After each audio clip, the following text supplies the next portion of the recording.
That's a lot of food. That's a lot of money, essentially, that we're saving on our grocery bill. It's essentially a kind of a cheat code against food inflation. But now we've got these hens, who are a captive audience, I must say. But they'll be in the freezer next weekend. Hey there, yo folks. Welcome back to the Homestead. One of the big reasons that we purchased this land and started our homesteading journey 3 years ago was to control the source of our food. If not all of our food, then a large percentage of it. All those years back, I remember having the goal that it would be awesome if 50% of the food we ate, 50% of the food that went into our kitchen and our pantry, was food that we grew or raised here on the homestead. And now that some time has passed and we've been doing this for 3 years, I think that was a very good guess in terms of how much we would be able to grow and raise ourselves. Obviously, a big part of our food program is raising our own meat on the homestead, and we've done pretty well with that, with the pork that we've gotten from our pigs earlier this year, as well as a batch of meat chickens. And then, of course, we did turkeys last year, and we'll be doing turkeys again this year. Probably next week. I'll probably be processing them either next week or the week after. But in addition to the meat that we've been growing or raising, there's also the food that we've been growing in the garden. Now, a big part of gardening is things like tomatoes and peppers and cucumbers and squash, things like that. But one of the pillars of our diet has been starchy things like sweet potatoes. And so we found out that sweet potatoes grow very well on our land here. And so last year we focused specifically almost completely on sweet potatoes, and we did the same again this year. And so we are actually going to harvest our sweet potato bed today. I want to say that we got somewhere around 200 pounds of sweet potatoes last year, somewhere between 150 and 200 pounds.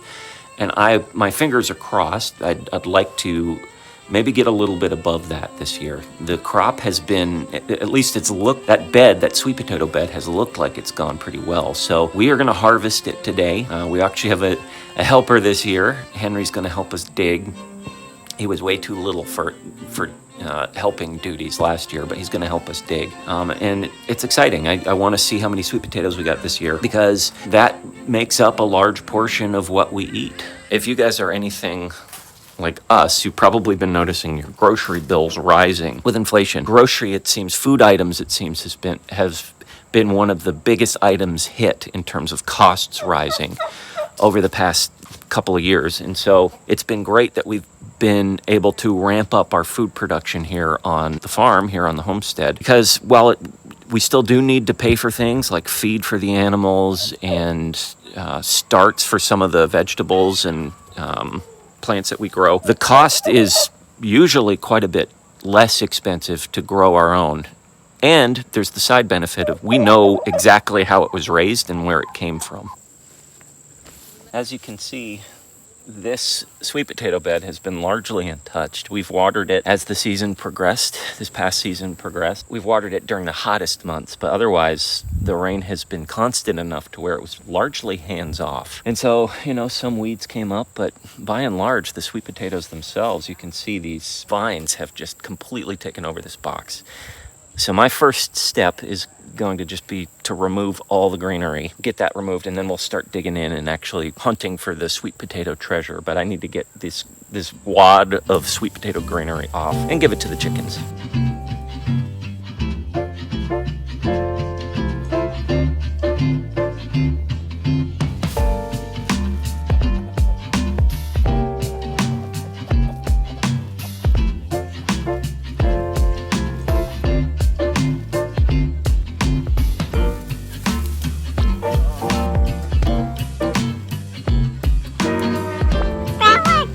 What's that? Where work? He's like, I want to work. Is that what you said? Are you happy to be out here? Mm-hmm.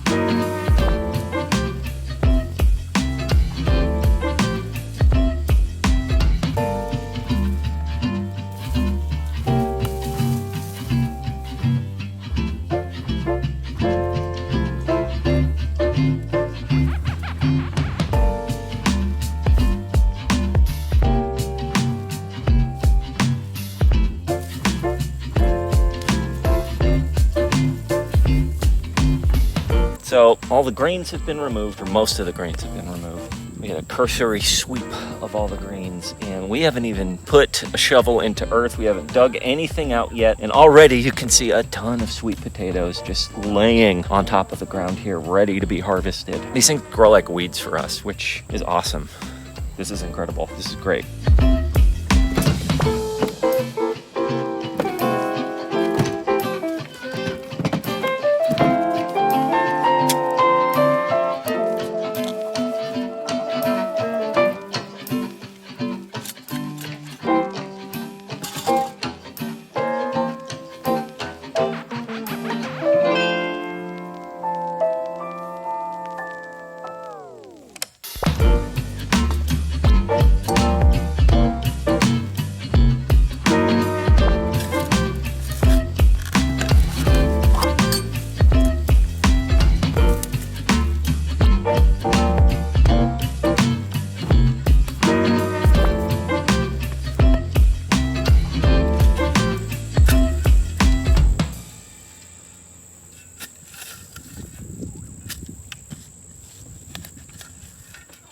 The initial harvest, what I like to call the first dig of the potato box, is done. And it's a pretty good haul, if I do say so myself. I'm going to guess around 100 pounds or so. But there's still probably plenty of potatoes left in this box, so I'll do a second dig tomorrow and maybe get another 50 pounds.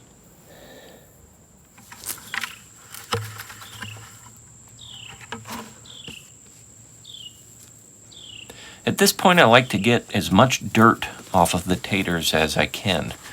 I made the mistake my first year of harvesting the sweet potatoes of rinsing the dirt off with a hose, but that can actually lead to mold. It makes for a better cure if you just scuff off as much dirt as you can while keeping them dry.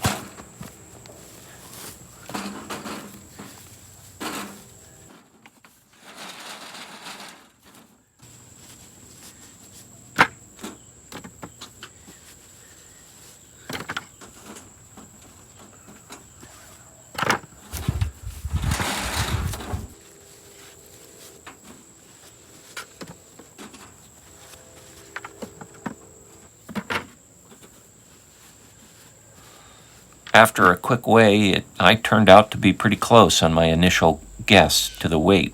Each bucket here weighs just under 35 pounds, so that puts me close to 100 for this first dig.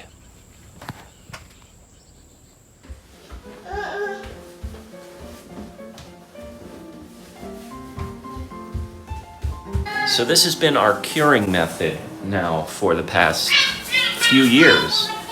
We lay the freshly plucked sweet potatoes on our table, right in front of our HVAC unit, our heater. Right in front of there, it's nice and dry in here. We'll let this cure for a few days. We'll let them cure. We'll just sit out here on the table. It's dry in here, the sun's coming in.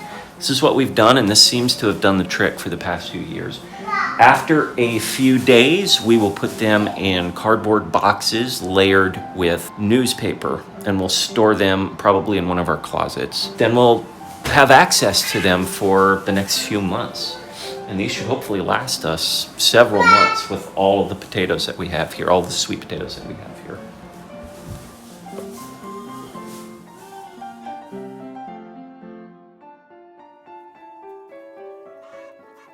It's great when there's something that grows like a weed on your land. It's really almost hands off. A little bit of watering in the first part of the season when it's hot, but otherwise I'm just essentially letting it do its own thing with the sweet potatoes.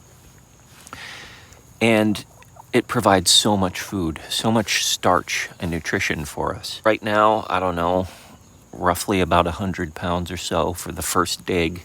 Hopefully the second dig, probably maybe 50 pounds, maybe somewhere between 50 and 100 pounds for the second dig when I go in a little deeper into that box.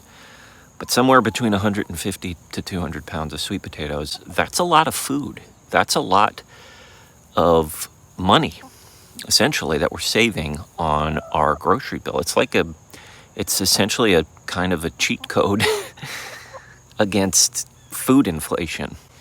And for us, a growing family, the less we can spend on our grocery bill, the better, especially when we have something like the sweet potato that grows like a weed. So the sweet potatoes are curing. I'll get the second dig going tomorrow, probably, maybe a little later this week. And then next week, I intend to process the turkeys. And that'll be a lot of meat that the turkeys give. Unfortunately, we don't have any toms this year, which is weird.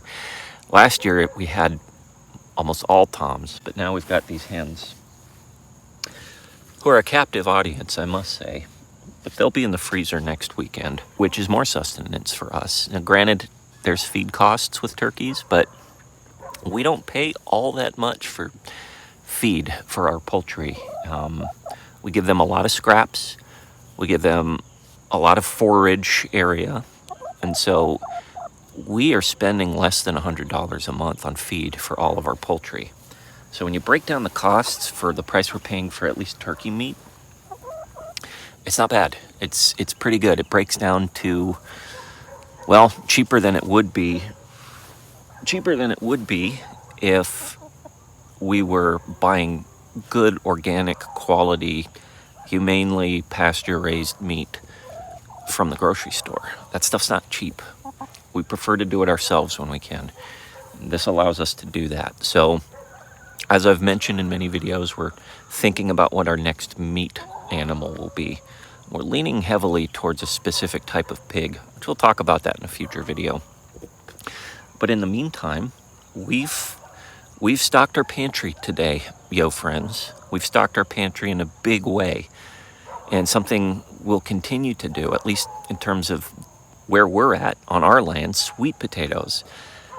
That works great for us. If you guys have land and you can grow something, I would suggest growing something starchy, something that you can stretch, something that grows easily on your land and that can last you and your family a while and provide meals for you. That's what we're trying to do here. Well, thanks for hanging out with us. And until we see you again next time, remember, as always, slowly, slowly.